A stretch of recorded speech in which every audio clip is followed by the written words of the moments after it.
Et s'il est indispensable pour les sportifs de haut niveau de garder un rythme soutenu malgré le contexte et malgré une activité moins dense, pour tous, plus généralement, la pratique sportive est très importante.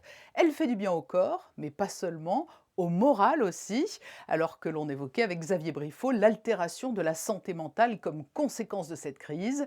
La coach sportive Marina Bordet est avec nous. Bonsoir. Bonsoir.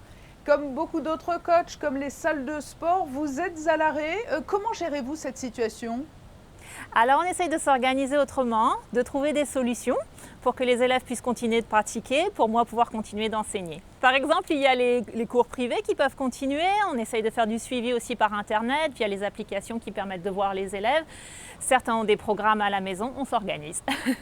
Que vous disent les personnes qui suivaient vos cours et qui se retrouvent privées d'activités sportives? Alors ça leur manque de venir en groupe, de partager avec les autres élèves. Ils essayent de garder une pratique personnelle, donc j'essaye de les motiver en leur expliquant que c'est important aussi d'avoir une pratique personnelle, que ça permet de se redécouvrir, de peut-être être un peu plus à l'intérieur de soi, et que dès qu'on pourra, on reprendra tous ensemble.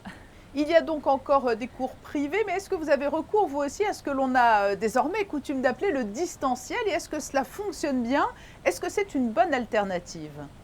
Alors c'est une alternative qui permet de garder une pratique, qui permet de garder la motivation. Après évidemment, en distanciel, on ne retrouve pas la même chose puisque je vois les élèves sous un seul angle, parce qu'il n'y a pas une présence physique, il n'y a pas cette motivation physique. Donc c'est vraiment une alternative temporaire, mais on espère à terme pouvoir recommencer des cours tous ensemble. On a le sentiment qu'il y a eu une petite guerre des réseaux ou une OPA des réseaux par les coachs sportifs. Il est désormais indispensable d'être présent sur les réseaux tels qu'Instagram, Facebook. Il faut occuper le terrain. Oui, je pense qu'il faut aller avec son temps et c'est vrai qu'il y a une grosse partie à notre période qui est via les réseaux. Après, je connais aussi un certain nombre d'autres professeurs qui ont d'autres formes de fonctionnement et pour qui ça marche aussi. Mais c'est vrai qu'il y a vraiment une tendance maintenant à utiliser les réseaux, ne serait-ce que comme je disais pour la motivation, pour garder quelque chose puisque les gens sont sur les réseaux une partie de la journée. Et voilà, comme ça, ils ont une impression de garder un groupe, une activité, quelque chose actif, continuel. Vous êtes coach sportive, mais vous enseignez également le yoga qui connaît un engouement qui ne se dément pas. C'est l'arme anti-morosité dans le contexte que l'on connaît. Oui, c'est une très très bonne solution.